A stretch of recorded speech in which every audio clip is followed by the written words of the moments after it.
खाम्फा बरगयारि बिथाङा जेसेबां रां दं जमा खालामनानै मोजां संसार जानो नाजादो। बे बाथ्राखौ बुंदो इएम रन्जित बसुमतारिया। बावैसो साननि उनाव इएम रन्जित बसुमतारिया 7 जौ जयनिं हाबाफारि लागोन।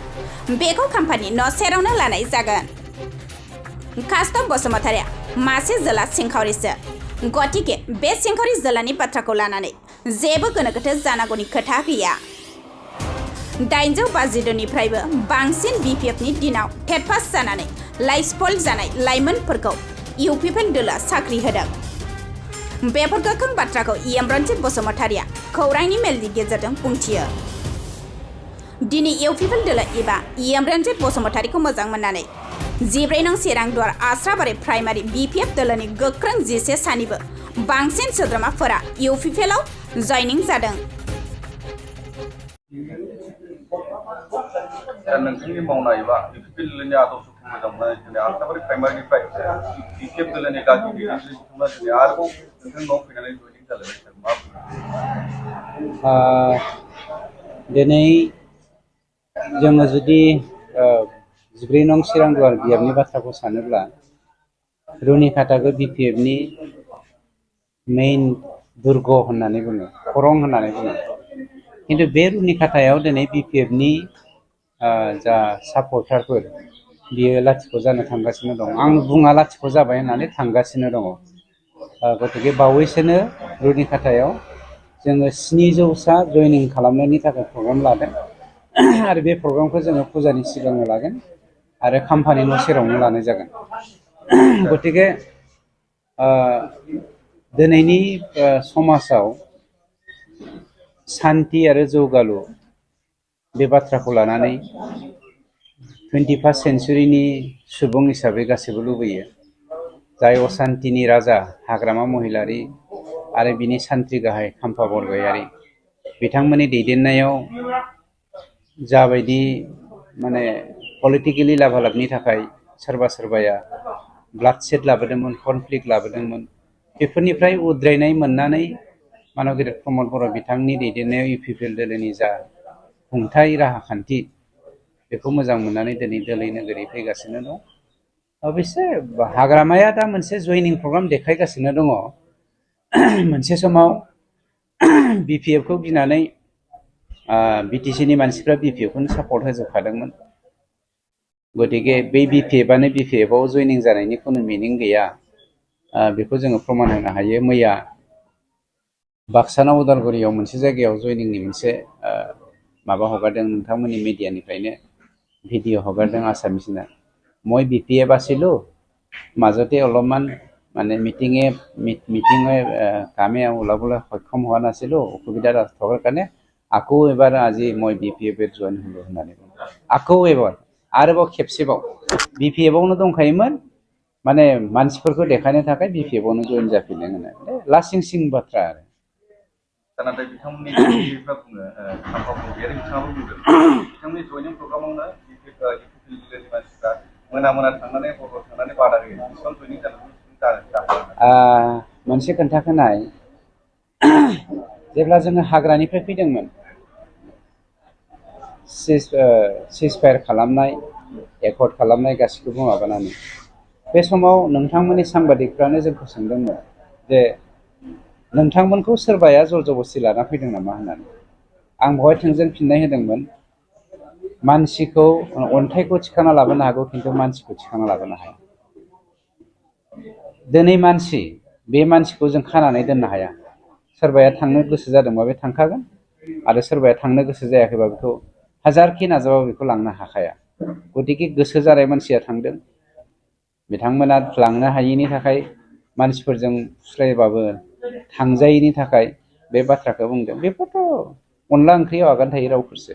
बिथांमोना लांनो हायैनि थाखाय मानसिफोरजों फुस्लायबाबो थांजायैनि थाखाय बे बाथ्राखौ बुंदों। बेफोरथ' अनला ओंख्रियाव आगान थायै रावफोरसो। कास्टम बसुमतारिया बुङो जे बिटिआर बा बिटिसिआव नोंथांमोननि सरकार थाबाय थायोब्ला बिटिआर बा बिटिसिआ खैफोद गोनां जागोन होननानै कास्टम बसुमतारि। बर'आव मोनसे बाथ्रा भाव दङ,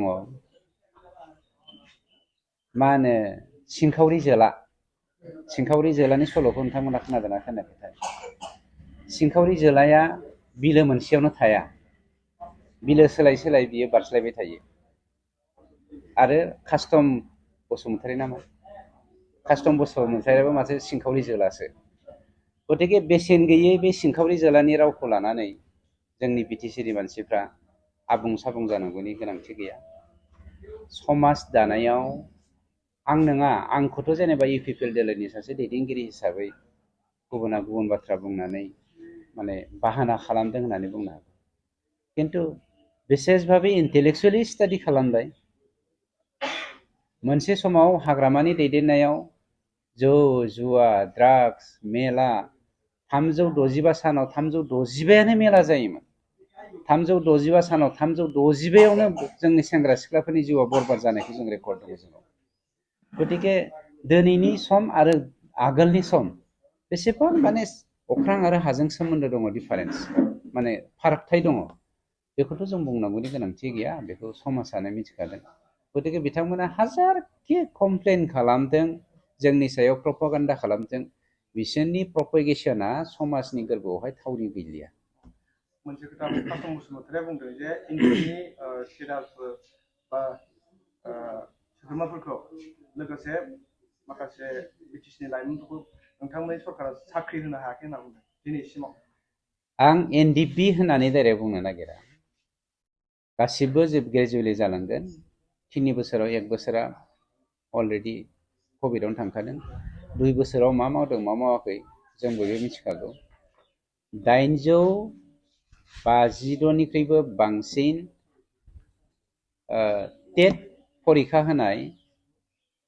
होनानै हाग्रामानि दिनाव पास जानानै लाइफखौ स्पइल खालामनाय मानसिफोरखौ जोङो दिनै साख्रि होनो हाबाय।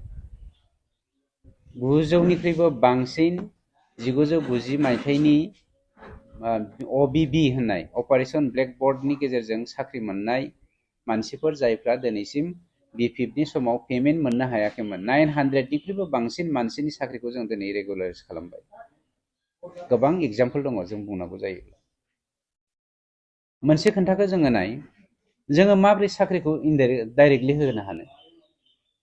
हाग्रामाया UPPL दोलोनि सरकार दानाय लोगो लोगोनो जोंनि एकर्डनि एगेन्स्टै केस होबाय, नङा होमबा? आं केसफोरखौ बुंनि।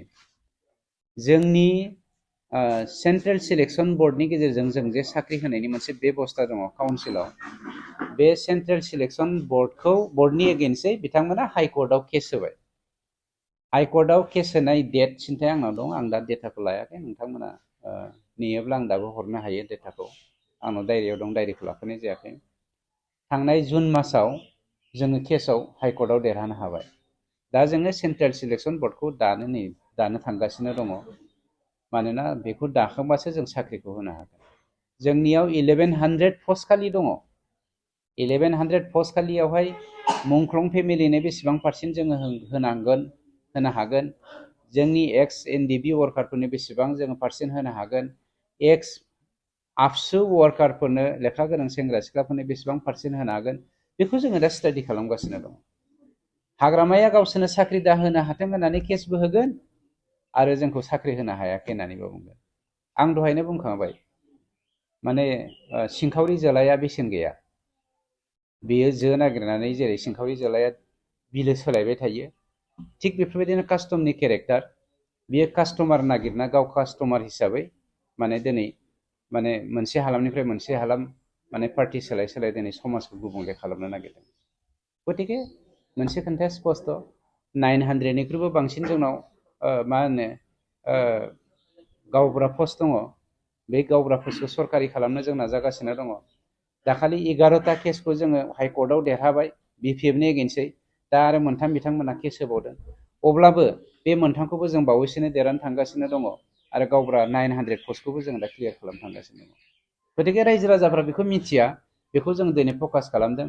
दिनैनि दिनाव UPPL दोलोआ साख्रि होनो हायैनि गुबै जाहोनानो जादों हाग्रामाया साख्रि होनो दाहाथों, जोंनि सेंग्रा सिख्लाफ्रा बेखारैनो थाथों होननानै हाइकर्टआव केस होनाय, फ'यल होनाय।